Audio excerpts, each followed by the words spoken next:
എല്ലാവർക്കും കാട്ടിലത്തെ കിച്ചണിലേക്ക് സ്വാഗതം. ഇന്ന് നമ്മൾ പാഷൻ ഫ്രൂട്ടിന്റെ ജ്യൂസാണ് ഉണ്ടാക്കുന്നത്. അപ്പോൾ ഇതെങ്ങനെ ഉണ്ടാക്കുന്നത് നോക്കാം. ആദ്യം നമുക്ക് പാഷൻ ഫ്രൂട്ട് കട്ട് ചെയ്തിട്ട് അതിൻ്റെ ഉള്ളിലത്തെ പൾപ്പ് എടുക്കാം. ഇതേപോലത്തെ പാഷൻ ഫ്രൂട്ട് അധികം പുളിയില്ലാത്ത പാഷൻ ഫ്രൂട്ടാണ്. ചിലതൊക്കെ യെല്ലോ കളറുള്ളത് ഉണ്ടാവും, അത് പുളിയുള്ളതാവും. ഇതിൻ്റെ ഉള്ളിലത്തെ പൾപ്പ് മുഴുവൻ എടുക്കാം.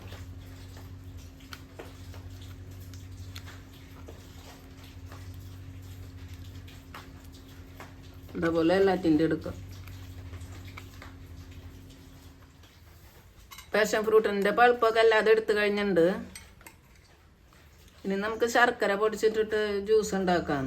ഈ ശർക്കര ഇടുമ്പോൾ നല്ല ടേസ്റ്റാണ്. പിന്നെ എല്ലാവർക്കും കുടിക്കാനും പറ്റും. ഡയബറ്റീസ് പേഷ്യൻ്റ് ആയാലും അത് അവർക്കും കുടിക്കാം. ഇതിപ്പോൾ അങ്ങനെ തന്നെ പൊടിക്കാം. ഇതുപോലെ പൊടിച്ചിടാം. അപ്പം മിക്സറിലിട്ടിട്ട് വേഗം പൊടിയും ചെയ്യും. ഇതേപോലെ പൊടിക്കാം. ഇനി നമുക്ക് ജ്യൂസ് ഉണ്ടാക്കാം.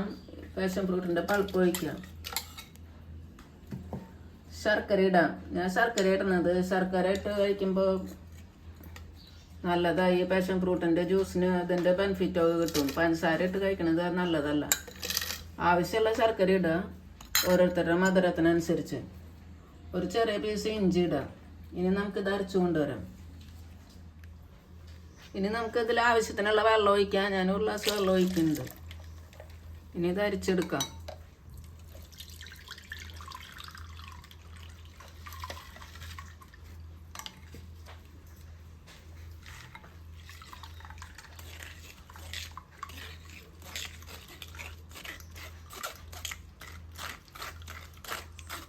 നമ്മുടെ പാഷൻ ഫ്രൂട്ട് ജ്യൂസ് റെഡി ആയിട്ടുണ്ട്. അപ്പോൾ എല്ലാവരും ട്രൈ ചെയ്ത് നോക്കുക. ഇഷ്ടമായെങ്കിൽ ലൈക്ക് ചെയ്യുക, ഷെയർ ചെയ്യുക, സബ്സ്ക്രൈബ് ചെയ്യുക. Thank you.